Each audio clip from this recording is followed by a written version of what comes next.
So we're in a series. Last week we started it, and it's called We Are. And we talked about how God is calling us to something deeper, something foundational.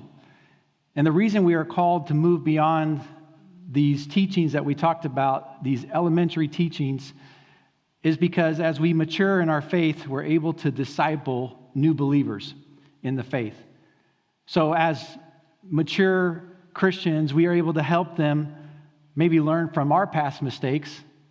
We're able to help them overcome difficult challenges that they might have in their life. We can help them claim God's promises for their life. We can help them to find the living Savior. And at the heart of this series, we said that it's not just what we do, but who we are. So it's not just setting goals, but forming our identity in Christ. It's not just good intentions, saying things like, I'll get to it one day, hopefully, but building lasting habits. Not just asking God all the time, God, what am I supposed to do? What's next? But knowing who we are, which is ultimately gives us purpose. We learned that as Christians, we are called to continually grow. We're called to show love. We're called to always hope and never give up. Kind of like the song says, I've decided to follow Jesus, no turning back. And the Christian life, we know, is not always easy. There are challenges every season, and learning how to navigate and walk through those challenges is what it means to be a follower of Christ. So that brings us to our question today. And if you know me, I like to ask questions. Maybe I'm a question guy. Maybe it's because my kids ask me a lot of questions. I don't know. But here's the defining question for this morning. Do you consider yourself a follower of Jesus? And if so, what does that look like? If you answered that question, what was your answer? And maybe some of us in here said, I don't know if I'm a follower of Jesus. Why did you answer the way you did? Sometimes it's a question that can easily be dismissed because, we don't like the question or it makes us feel uncomfortable. Maybe it gets asked too many times. Or maybe we're just still on the journey of faith where we're trying to figure out the life of faith. What does that mean? Many of us confuse being around Jesus with actually following Jesus. Maybe we'll say things like, I go to church, I was raised in church my whole life, or I've said the sinner's prayer. I have a lot of Bibles, and we might take that for granted in our country, having access to a lot of Bibles. My social media page says I'm religious, and I'm a Christian, or I post a lot of scriptures regularly. Nowadays, if you have a person that does videos, and maybe they call them an influencer if they're a Christian influencer. My question would be, you might be an influencer, but are you a true follower of Jesus? I have a Christian sticker on my car. Maybe that makes me a follower. And I bring that up for a reason, because the other day I was driving with my family, and my wife thought I was just a little too close to the car in front of me. I don't know if you guys have that problem. But she was using her imaginary brake again. She's always using that imaginary brake. It does kind of work, I have to say. So I was really close to this car apparently, and they had a bumper sticker that said, do you follow Jesus this close?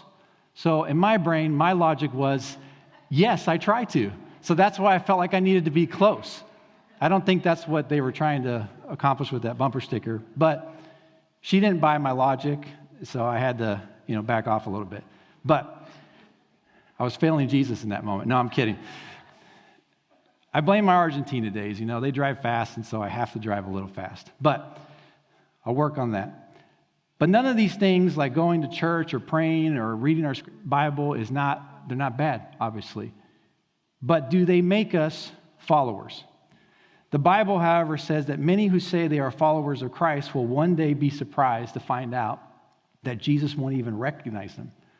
Matthew 7:21 says, not everyone who calls out to me, Lord, Lord, will enter the kingdom of heaven. Only those who actually do the will of my Father in heaven will enter. Well, this message right here should stop us in our tracks It should make us think. Have you ever noticed when there's a high-profile Christian, that leader or pastor that gets caught in some type of mistake or fraud, the media is all over it, right? They want to cancel that individual. They want to, be all over them and say, look at what they've done. I've never really noticed this too often when we're talking about another religion. We don't really see this too often. Usually it's with Christianity. Now, why do you think this is? I think a lot of reasons we do this in our own circles at times, where if we're being completely honest, many times it can be because we can be judgmental at times. Maybe that's why some people have a hard time stepping into the church doors, because they're afraid that if they do walk in, people might condemn them. I think that there are several reasons why people like to expose a Christian who has fallen. But here's just a couple.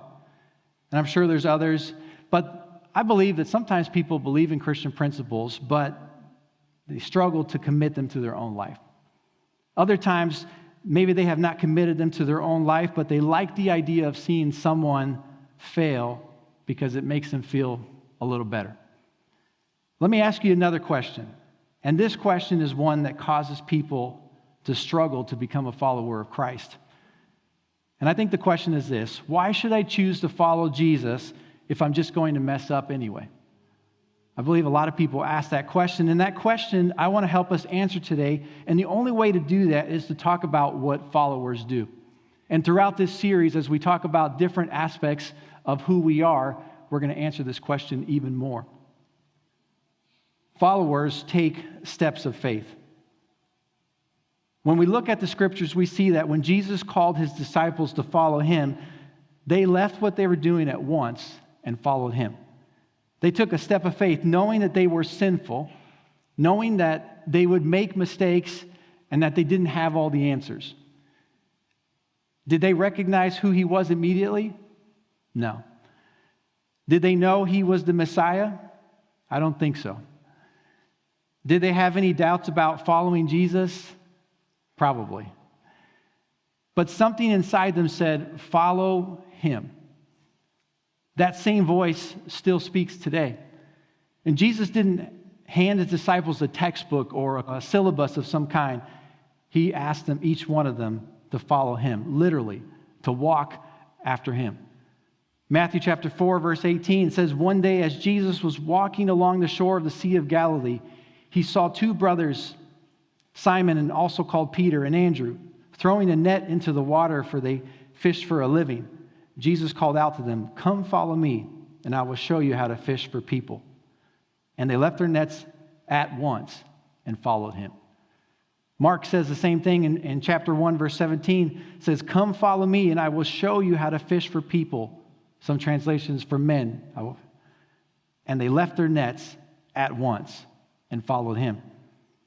Peter had been working all night, and he was trying to catch fish, but Jesus, first time he met him, he said, throw out your nets again. And what happened? The boats began to fill with fish to the verge of sinking. And Peter responds like this in Luke chapter 5, verse 8. He says, when Peter realized what had happened, he fell to his knees before Jesus and said, oh Lord, please leave me. I am such a sinful man. For he was awestruck by the number of fish they had caught, as were the others with him. His partners, James and John, the sons of Zebedee, were also amazed. Jesus replied, don't be afraid. From now on, you will be fishing for people. And as soon as they landed, they left everything and followed Jesus. When it comes to following Jesus, there's no time to waste. We live in a prove-it culture. In fact, we actually live in the show-me state, where you got to show me some kind of sign or proof. Even as Christians, it's easy for us to ask God, give me a miracle, or do this for me, and then I'll follow. However, if we had everything we asked for, it wouldn't be enough. And if you read through the Gospels, Jesus at different points in his ministry would draw a line in the sand, and he would separate the fans from the followers. Fans are enthusiastic when things are good. Followers are committed even when things are hard. Fans are fickle. Followers are committed. In John chapter 6, Jesus is at the height of his ministry, and as we read, there's large crowds following him everywhere. He's very popular. He's performing miracles. And a lot of things are taking place, but Jesus knew exactly why they were coming. John chapter 6, verse 2 tells us a huge crowd kept following him wherever he went because they saw his miraculous signs as he healed the sick. So really the main reason some of the crowds were showing up was because of the incredible things taking place. They didn't care so much about the teaching, the life-changing effect, but they were there for the spectacle, for the show. Jesus challenges the fans to a deeper, more meaningful relationship, intimate relationship with him. And in verse 66 of chapter 6, John, this is actually probably one of the saddest verses that you could read. It says, at this point, many of his disciples turned away and deserted him. In the book, Not a Fan, you've heard me mention this book often. A few weeks ago, I talked about it. But it makes an analogy of a boyfriend and girlfriend. Now, you've seen it. When you go to a restaurant, you see a boyfriend and girlfriend. They're there. They're all madly in love, and they go out to eat. Maybe they get a burger or something. And then after that, they're going to go get some ice cream. Then maybe they're going to have some type of a fun activity. I don't know, miniature golf. I always hated miniature golf. But, they go do something fun. But then at the end of the night, there's the dreaded conversation. And the book quotes it as the DTR. And do you know what I'm talking about when I say DTR? It's define the relationship.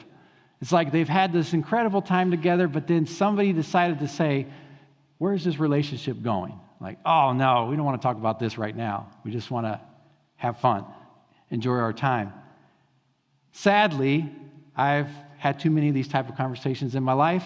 I'm not proud of them, but one that I always regretted was one that I had with my wife while we were dating, okay? And let's just say it was just one particular conversation that I'm thinking of. And one time, I don't know how we were talking about it at home. Somehow my kids found out. And when they found out what I said, they were like, Dad, I cannot believe you said that to Mom. It's like, I know, I'm a failure, okay? I messed up.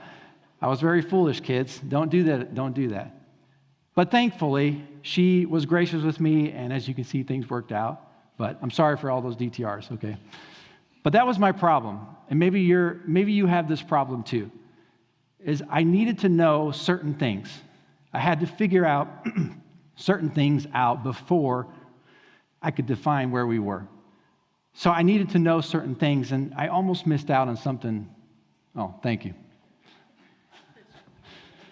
That's because I said I was sorry, so.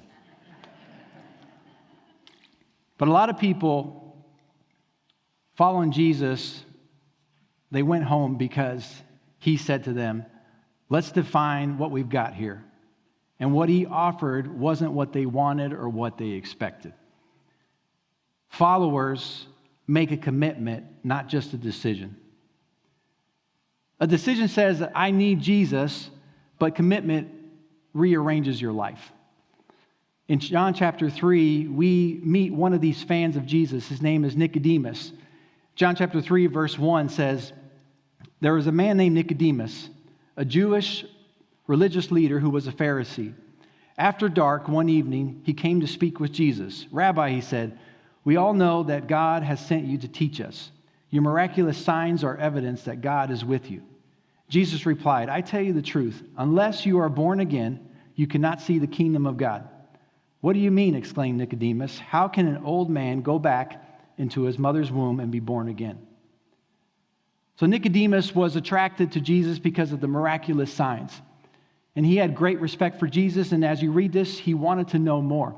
And unlike some of the other religious leaders, he actually believed that Jesus did come from God. And in many ways, the Pharisees, they were the best people in the whole country. They were known as part of what we could call a brotherhood. In fact, they entered this brotherhood by taking a pledge saying that they would be witnesses in front of them, and they would say, we are going to study every detail of the religious law. Nicodemus would have been one of these men, well respected, and would have known the law well. So why did he visit Jesus at night? And there's a lot of reasons as to why he might have done this. Some say that maybe he was scared to go during the day. He didn't want to be seen. Others say that he didn't want to make his interests known to the public, and so he wanted to avoid conversations with the other Pharisees or religious leaders. Some say that he just wanted to have a lengthy conversation with Jesus without interruptions. And whatever his intentions were, I think more than likely he was a little fearful and wanted to go at night to avoid any extra conversations. But Jesus was about to make it clear that commitment was more important than anything. True commitment was about life transformation. So Jesus says, unless you are born again, you cannot see the kingdom of God. Jesus' words are unmistakable. No one, not the Jews, not the high and mighty Pharisees and Sadducees, no one who is relying on his or her own merits will see the kingdom of God. So Nicodemus, he's struggling with what Jesus is saying, but Jesus is patient with him. And he goes on even deeper. And as you keep reading this passage, I'm not going to read it today, but as you keep reading it, you'll see Jesus explaining it even further. But the main idea that Jesus was trying to get through to Nicodemus was that no amount of religious achievement could take the place of spiritual rebirth. In other words, to be born again meant that a person would have a radical change on the inside, a new beginning, no human effort. And the religious Pharisees, they thought that's what they accomplished. They thought that they could receive or achieve righteousness on their own merit. That's why they use so many rules against the people of the day. They use rules to try to trap Jesus every day. Jesus wasn't asking Nicodemus to try harder. He was inviting him to start over. Nicodemus had made a decision about Jesus, but not yet a commitment to follow him. And we do see later when he's helping with Jesus' body, maybe there was a point in his life where he decided to make a commitment. But I believe a lot of people are still there today. They've made a decision about Jesus, but not a commitment. And being a follower of Jesus requires complete commitment. And you know, it's a struggle sometimes. I'll admit it. We're afraid that we might not get it right. What's this commitment going to cost me? Is it all right if I just kind of pick and choose what I do in this relationship? I'll follow Jesus, but I would rather not forgive that person or pray for my enemies. That stuff is hard. It's difficult. I'll follow Jesus, but I'm not always going to be honest. I'll follow Jesus, but only in the areas that are comfortable and areas that I agree with. I would follow Jesus, but I'm not sure how I would feel about other people and their reactions to it. Maybe it's family members, or maybe it's on a sports team. I don't want the other people to know, whatever that looks like. I get it. This type of message is not always the easiest message, but there is a cost to following Jesus. We know that. We'll have to sacrifice some things in our life. Luke 9:23 tells us, if any of you wants to be my follower, you must give up your own way. Take up your cross daily and follow me. Luke 14:27 says, and if you do not carry your own cross and follow me, you cannot be my disciple. But don't begin until you count the cost. Jesus gives very, very clear guidelines when it comes to following him. We have two possible paths. Live for yourself or deny yourself. Follow the world or follow Christ. Save your life or lose it for his sake. So what can we do with a phrase like, take up your cross? What does that actually mean? You know, a lot of businesses, they have these logos and they have these special catchy phrases and they want to get you to buy their product. But with Christianity, it's almost like the opposite is being done. Like, take up your cross. You're going to have trials. You're going to have hard times in life. Hey, you want to be a Christian? Right? It's almost the opposite. But if you think about it, the cross is a tough sell. Why would Jesus take the ultimate, the worst form of punishment that could have happened and insist that we all end up taking up our crosses too? Doesn't the cross hinder our ability to recruit new people to church? Aren't you supposed to put your best foot forward? That's supposed to be the point, isn't it? Having more people come to Jesus, so we should make it a little bit more comfortable, right? Wrong. Jesus says the opposite. In 1 Corinthians, Apostle Paul says, 1:18, the message of the cross is foolish to those who are headed for destruction, but we who are being saved know it is the very power of God. For the Jews, the cross meant weakness, and I think that's the point. That's what makes the cross so beautiful. God takes what from human perspective is foolish, and he chooses what has no glory and carries no honor, and he finds the least likely symbol for love and life, and he says, I'll use that. God takes what the world says is foolish, demeaning, and shameful, and he says, watch this, and he turns it into the power of salvation. 1 Corinthians 1:25, this foolish plan of God is wiser than the wisest of human plans, and God's weakness is stronger than the greatest of human strength. In the same book that I quoted out of earlier, it reads, and I want you to get this morning because this is very powerful, but it says, who else but God could take a cross that represented defeat and turn it into a symbol of victory?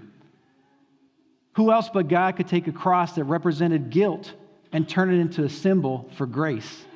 Who else but God could take a cross that represented condemnation and turn it into a symbol of freedom?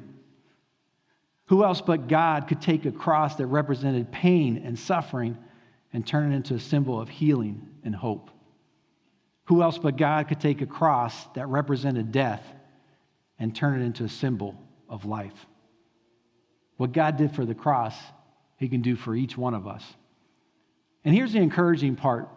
Christianity has always been about truth. It doesn't sugarcoat anything. And I don't know about you, but I appreciate that. I appreciate that because one of the things that we struggle with the most is someone that's not being honest with us. And so none of us like it. So if you're seeking truth, follow him closely. He's not going to sugarcoat it. He's going to tell you this life is challenging. Jesus doesn't say, follow me and things will be perfect and smooth. He tells it like it is. And a lot of people get mad at God and they say, well, my life isn't perfect. And so they leave the faith. But guess what? When we say things like this, you're holding God to something, a promise that he's never given.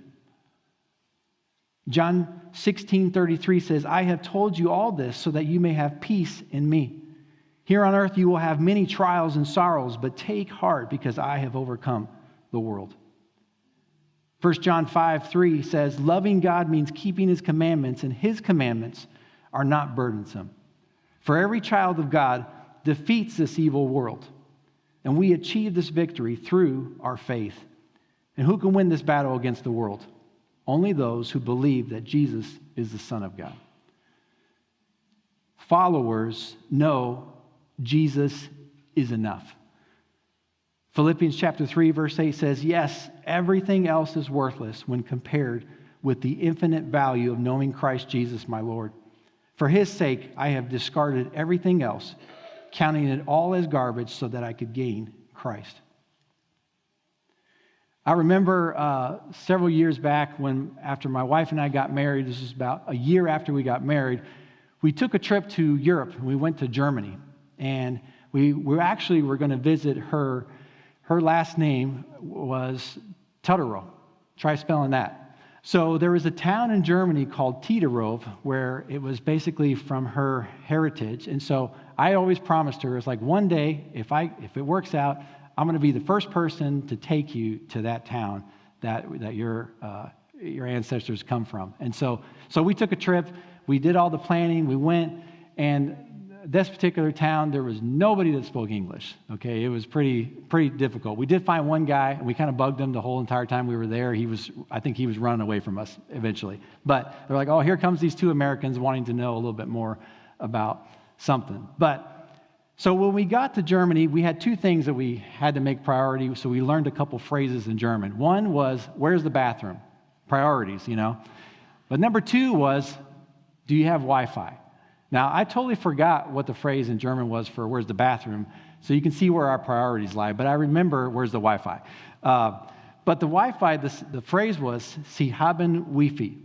Now, hopefully nobody here knows German. They can correct me on this. But every time we listened to somebody speak German, it always just sounded so harsh and intense. So by the end of the trip, we were like, Sie haben Wi-Fi. You know, it was like, Sie haben Wi-Fi? And we sounded just so corny. I know we were saying it wrong. But we were always looking for Wi-Fi. And one of the reasons is during that time period, the Cardinals were in the postseason. And so we were trying to constantly find the scores to the games. And there's so many games, so we're looking like, do you have a Wi-Fi? Do you have Wi-Fi? We're just trying, and the times were all off, and it was difficult. And if we did find Wi-Fi, it either was too slow or it cost a lot of money, and we were like, forget it. But we were just constantly chasing after the Wi-Fi. I'm pretty sure we looked ridiculous because we were always like this. We were just like, Wi-Fi, where are you? But we had to figure out the scores of the game. But I think if we're being honest with ourselves, we could look back and think of things that we chased after that caused us to be empty. We could look at people in our lives or even our own lives where they're chasing after money or a status or whatever, things that make you feel good quick. But true followers eventually realize that Jesus is the only thing that they need. I asked this question to some of the people on social media, and I asked them, why is Jesus enough? And these were some of their answers. They said, because if something is paid in full, it's all you need. You'll never be left wanting something else. Some said, because he is everything.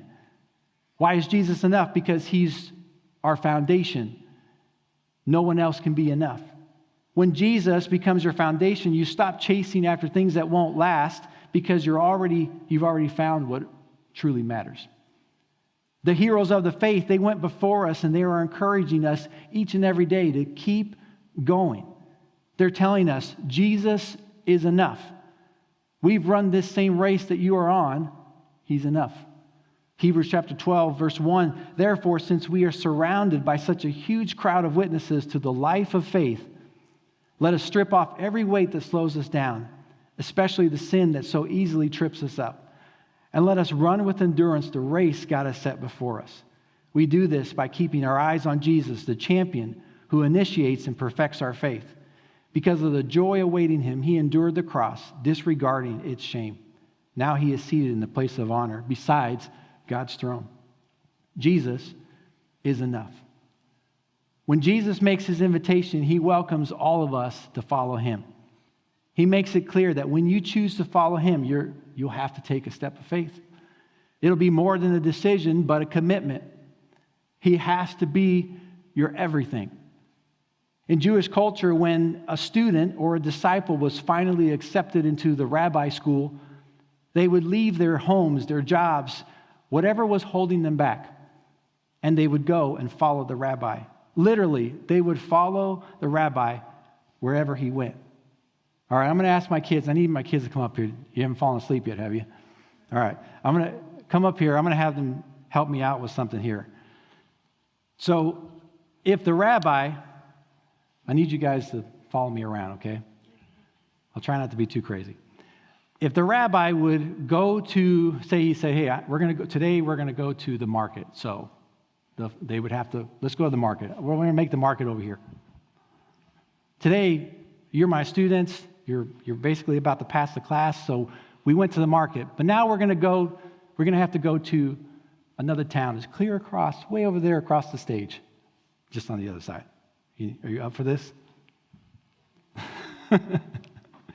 So here we are. We're in another town. Oh, nice. Okay. As long as you follow me, that's all I ask. So we're in another town. Now today, we're going to have to go visit some people that are sick. So come with me. We're going to go up here. We're going to go up and visit the sick. And so we would go, and the rabbi would say, follow me. But now Jesus, he's the rabbi. He would say to us, he would tell his disciples, you're going to follow me. But what does he say in the scriptures? He says, sometimes I'm not even going to have a home, a place to lay my head down. So we might even be kind of going places, and they don't even know where Jesus is taking them. So they're following, wherever it might be. They just follow. So they would just have to follow him. He doesn't know. But here's the thing, following Jesus, there's a cost to it. And so what would Jesus say? He would say, you have to follow me, but today we're going to be persecuted. So we might actually walk a little faster now if we're being persecuted. You guys are pretty good at this. I'm going to see what else. Next time we go to the store, I need you guys to be just like this, okay? All right. So he would say, You're going to be persecuted. There's a cost. And sometimes Jesus would even say, hey, today, when you follow me, we're going to have to go visit some sinners. We have to go to the tax collector. We're going to have to go visit people the unliked people. And maybe that's God saying, hey, today you guys are going to have to follow me to your community, whatever that looks like. We're going to have to talk to some people that we've been putting off for a while. Will you follow me there? All right, thanks, guys. Thanks. I like having them up here. I might keep them up here next time. The reason I did that, because there's this old saying, when a student would follow a rabbi, it went something like this. This was an old religious saying, and it would say, you should learn from a rabbi by covering yourself in his dust. And the idea behind this saying was that you should follow so closely that the dust from his sandals would cling to your clothes. As you followed closely, your heart would begin to change. So this is what Jesus offers us today, a chance to become one of his students. Luke 9:23, I read this earlier, but I'm going to read it in the Message. It says this, anyone who intends to come with me has to let me lead. You're not in the driver's seat, I am. Don't run from suffering, embrace it. Follow me and I'll show you how. Self-help is no help at all. Self-sacrifice is the way, my way, to finding your true self. So notice the word there, it says anyone. That means everyone. I want to close with something here today. I want to give you this challenge. Don't waste time wondering whether you should or not. And most of us in here, we've made a commitment to follow Jesus. But don't waste time hoping for that miracle or whatever. That doesn't mean you don't believe for the miracle. I'm saying don't make that miracle your reason for doing something or needing to follow Jesus. Don't waste time saying you'll eventually get around to it, especially if you're young. When you're young, we think, eventually I'll get to following Jesus. At some point, I'll get there. I want everyone, just for a moment, I'm going to give you a little analogy here. I want you to raise your hand and just look at it for just a second and hold it in front of you. Psalm 39 tells us, in verse number 4, it says, Lord, remind me how brief my time on earth will be. Remind me that my days are numbered, how fleeting my life is. You have made my life no longer than the width of my hand. So if you look at your hand and you think, everything we worry about, everything we chase after, everything we stress over fits into something this small when seen from God's perspective. That's pretty crazy. Now I want you to close it and make a fist. When we live like this, close-handed though, if you think about it, if you're living like this, you're grabbing, you're holding on to things. I just don't want to let this go. I don't want to let this go. It's hard for me to follow because I'm holding on to this right here. We're holding on to things that we were never meant to hold on to. But when you open your hand back up, all those challenges, all those things you face, God sees it from his perspective. An open hand reminds us that our life is brief. Look at what Psalm 39, the last part of that verse says. My entire lifetime is just a moment to you at best, each of us, but a breath. So that's my challenge for us this morning. Very simple message, but are you a follower of Jesus? What does that look like? It's not this challenge of having to get everything perfect. It's just a challenge of just every day we're growing, we're showing love, we're continuing to get better and better, and we're raising our standards, but not to be judgmental, but because we want to draw closer to him. And so that's our goal. That's our ultimate goal. We are followers.